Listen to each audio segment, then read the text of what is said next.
Give me a bite. Give me a bite. Give me a bite of that. Give me a bite of that. Give me a bite of that. I love a piece of that.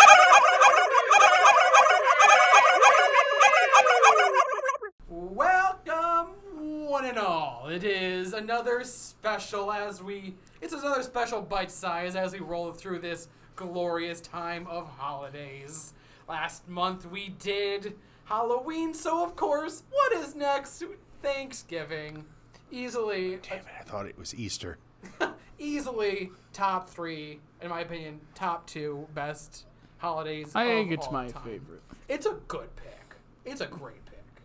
So yes, in order to watch this, we are rolling through each of our picks for the favorite Thanksgiving episodes. We're going to get through mine first. And today, we are watching How I Met Your Mother, Slapsgiving 2, Revenge of the Slap, which came out in Season 5, Episode 9. 2009. 09. It was a good year. I liked 09.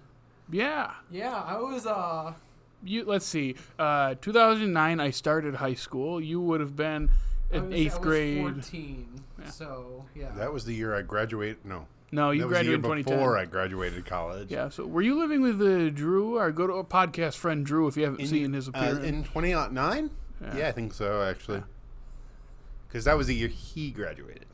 That was the year he graduated. Wait. Okay. I don't remember. It's been too long. It's been way too long. It's been 13 years since I graduated. This December will be 13 years since I graduated. Congratulations. Happy unlucky number. Even funnier, we haven't told anybody on the podcast, or I haven't gone through this story on the podcast, I don't think. It's been 20 years since my accident where I lost my arm. Congratulations. That feels like the wrong thing to say.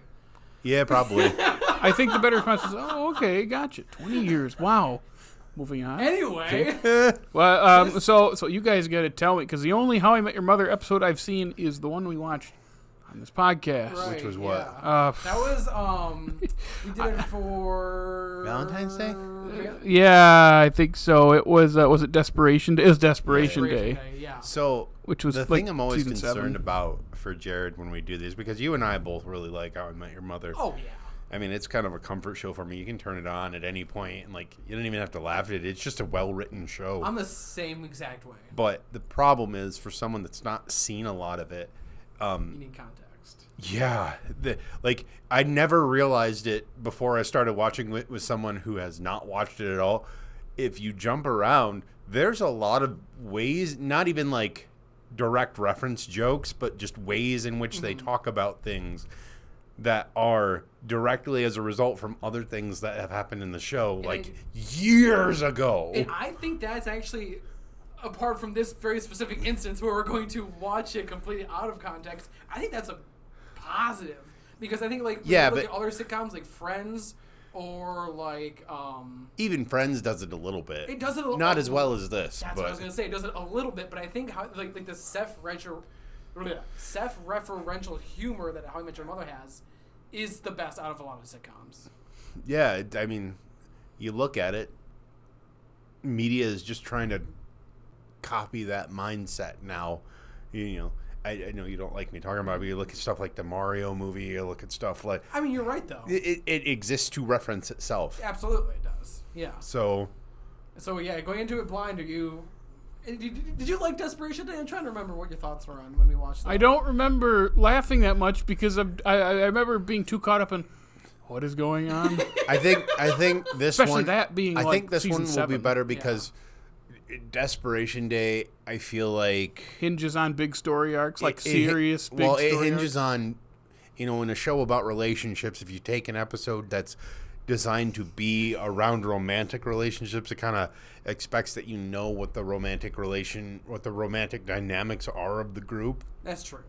And I think for a holiday like Slapsgiving, that's not as much of a thing. And also, the slap is a very simple thing to explain. It's like, oh, he lost a bet. That's it. That's fair. That's all you really need to know. But also, having not seen the build-up, you're like, why is he so worried about a slap? Yeah, it's probably not going to be as funny for us. No, it'll be as funny for us. It won't be as funny for him. That's what that's not even, But yeah, all right, so I'm hyped up. I'm ready to watch this. You guys ready? Yeah. All right, let's do this. Let's... Take a bite. And ladies and gentlemen, we just got slapped. Whoa, we just got slapped. It's a good... I'm not going to lie. I genuinely think the slap bet is one of the funniest, if not the funniest, reoccurring jokes that they have on the show. The amount of times that they bring it back. Obviously, Jared, you have nothing to go with that. But I just love... I believe they bring it back 5 or 6 times. Or at least once a season. About right, yeah. And When was the first one? It came from... The first season. First or second season, because it's when they discovered Robin Sparkles. Is when they came up with a slap bet. That's right. Barney thought I think she was a that's the second season because her and Ted are dating. Yes.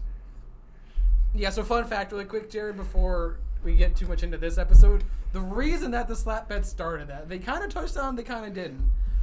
It's because Barney found It's because Robin wanted to go to the mall. Yes. Barney found a tape of Robin that she did not want let to get out at all. And so they were placing bets on what they thought it was. Barney thought it was a sex tape. And he was wrong because she was a pop star. Let's go to the mall. Yep. She was a it's important. Canadian pop star. Yes. The 90s didn't come to Canada until like 2005. So yeah, there's the context. Not that you asked for it, but there's also content. The reason they were having trouble, Ted and Robin deciding who gave the slap, and the reason they knew so much about each other was because they dated. And then Robin, I think they even said it in the show, Robin dated Barney for a while. Yeah. And Ted was engaged to Sarah Chalk for a while. Okay. Yeah. And Which she he left should him have at the ended up altar. with her, let's be honest about that. Yeah, She left him at the altar, right? Yep. That's what they Yes. said. Yep. Now, yeah, I still and then he love lost his job. Yeah. I still love the line. Oh yeah, never got to slap him above the waist. He lost his job to, I believe Bryan Cranston was the one that fired him. I think that sounds... I don't know if that was Brian- this season or if that was a later season. No, that was an earlier season. Was it? Yeah, because he goes into teaching, and then that's where he meets Zoe, I think. That is where he meets Zoe. I'm just trying to collect... But regardless, that's jumping around the whole series. It all once you watch it all happens at once in your head. It really does. But this episode specifically is fantastic. I love... Is this the first time we got to see Chris Elliott? We got to see her dad? I don't I know. think they introduced him like that. They introduced him? Okay. Yeah. He is the best. I love him so much. I think Lily is my favorite character on the show, hands down. She's so funny. She's so funny. Just and the dynamic of those two is just the best. It really... That's what I was about to say. Like I love that... It is a very classic, cliche television sitcom romance, but it works so well because Jason Segel and Allison Hannigan are both extremely likable, and their chemistry is just... It's perfect, honestly. I like when he backs her up on all of the people that's dead to her, but then like stands like doesn't say no, we're not gonna do this for your dad. Like I just like it's a very like I said, that's a cliche thing I see sitcoms do, but it works so well in this, and I love those two actors. I would probably call How I Met Your Mother itself one of the last great sitcoms. Absolutely. Because I don't think anything has had a run like it or has been as good. The only thing after it, I would say, is Modern Family. That's true. Don't forget Big Bang lasted for like 12 years. Yeah, but I think it ended before How I Met Your Mother, I thought. No, it ended in like... Really? Mm-hmm. I don't want to call that... Well, Big Bang started in like 2007, right? That checks out yeah. to me. And it had 12... I think it ended in 2019. Really? Yeah. So I don't want to call that one of the last great. I don't like it, but the reason I don't like The Big Bang Theory is because it makes fun of things I like. And I don't find it funny as much as insulting. It's made for people who are not that type of person to laugh at those people like a big joke. I also really don't like Chuck Lorre's style of writing sitcoms. Yeah, I like 2.5 Men is the other big one. Yeah, I like nothing a couple ever of 2.5 changes. Men, but you're There's right. no progression. There's no arc or anything. It's funny you bring that up because the last season of How I Met Your Mother kind of does the same thing. That's a little different. That's a little different in that that negates an entire show. So they kind of tried to make it a circle. Yeah. They didn't do it well, because but you saw the arc and the arc was looking beautiful. I loved the arc that was coming from it. And then they drew it right back to the beginning. But- I'm like, why do you But do that all happened. Like there was some great moments. Was it season 9? Was it 8 seasons or 9 seasons? 9. There were great moments. Like season 9, as a general rule, was great until the last third of the last episode. You are exactly They correct. should have. Oh, Spoilers. we're going to get into this. We can't get into it. Big spoilers. They should have just let him be okay with having a dead wife. Yes, they should have. As bad as that sounds, I would not have felt as betrayed. Yeah, honestly, it's ridiculous. But sorry, we're getting way out of this. Jared, I would love to get your... Jared like, la, la, la, la, la. I think Jake was talking about like watching other people with no context watch it. You probably noticed. I think he says to me, "I wasn't laughing that much because I spent most of it going, Just okay. catching up, yeah. I don't have context to these characters. There are funny parts, but Yeah, I chuckled. The actual climax of the episode where they're all passing off the slap, that got me laughing. And then, of course, JCO just whacks crap out of him. And I was like, okay, that's good. I just don't have context to laugh at a lot of this. I like to believe that he actually slapped him that hard. You know, I don't know if that's the case, but I like to believe it. Jason Segel is a tall dude. I could see him like with it they practice the fake slap, but because his hands are just so big, he accidentally just wails them with one of them, and that's the take they use. I mean, I think Neil Patrick Harris would take that for the team. You know he would. You know he would. Also, did y'all hear they finally canceled How I Met Your Mother or How I Met Your Father? Yeah, It'll be way after when this airs. Will be way after the news, but yes, It only ran two two seasons. Bless their hearts. And next is How I Met Your Sister and How I Met Your Cousin, brother. Does it take place in Alabama? Yeah. Roll Tide. Roll Tide.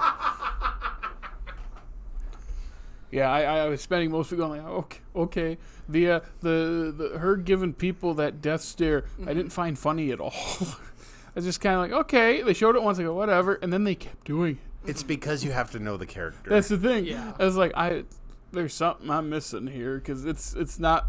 I didn't think it was funny at all. That's really fair. Yeah, it is definitely you learn the character and you know or you think. I mean, it's obviously. Is it filmed in front of a live audience? Because it didn't sound like it. I don't think it is. If Okay. it was, it would have been like the first couple of seasons, and then they would have abandoned it. It's definitely yeah. inserted laugh track. Because a couple of them, it's like when you watch enough sitcoms with fake tracks where they don't film in front of an audience, you can hear the same sound clips. As weird as it sounds, like it's cheering. It's like there are some that sound the same. Mm-hmm. They do like the one on the Nickelodeon. Like, oh. Yeah, I know the one you're talking about. That one I hear everywhere. Yeah. And it's like I'm listening to this, I go, that sounds fake. Which for how much cutting they do, it makes sense that they don't film in front of a live studio audience because they have so many little scenes. Because like the sequence of the flashback of her coming in as a kid while he has a new game each time, it's like they have to set up and do all that each and every time, so it makes sense not to have an audience there because they're gonna sit there. You set up for that one, and I know they have like the way stages work, but still it's the same set. They have to like redress it to do a couple takes of one thing, and then I don't know how a sitcom quite runs, but it feels like they wouldn't have an audience there for that one little snippet. Yeah, this really this really like rides the line of like when the single cam comedies were starting to blow up. And this is still holding on to like sitcom, like laugh track They tropes. just like, don't make them like they used to. No, I hate to be that old to say that, but you're right, and this like shows that line because this shows like the parts of single cam comedy that are really funny in this show just from the script, and then it also like takes the classic breaks for applause. Like it really is. I feel like this is like where we started seeing the divergence. Yeah. And sitcoms these days are just weird. And I think I've heard people say like high definition has changed how it works because it just doesn't look and feel like it used to because of how things have changed, and a lot of shows are kind of the more like you're saying single New Girl camera is sort of different like that. Yeah. Scrubs was kind of that line too because it was one of the first sitcoms that doesn't have a laugh track.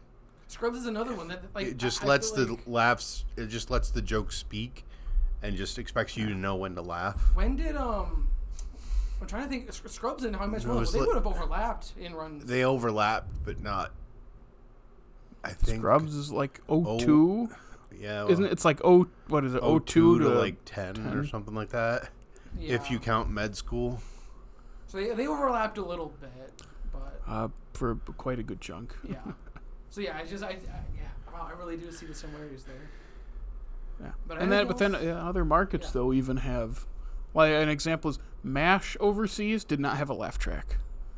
That would be weird. In the U.S. it does, overseas it doesn't, and what some people have said, like, you scroll through like YouTube comments, it's like, oh, I watched it over here in Britain in the 70s and 80s, and not having a laugh track actually like adds to the atmosphere of it because it's joke setups, but then there's nothing after it, and you're laughing, and you're like, I guess kind of fits in with the whole they're cut off from everything. That's an interesting way to watch it.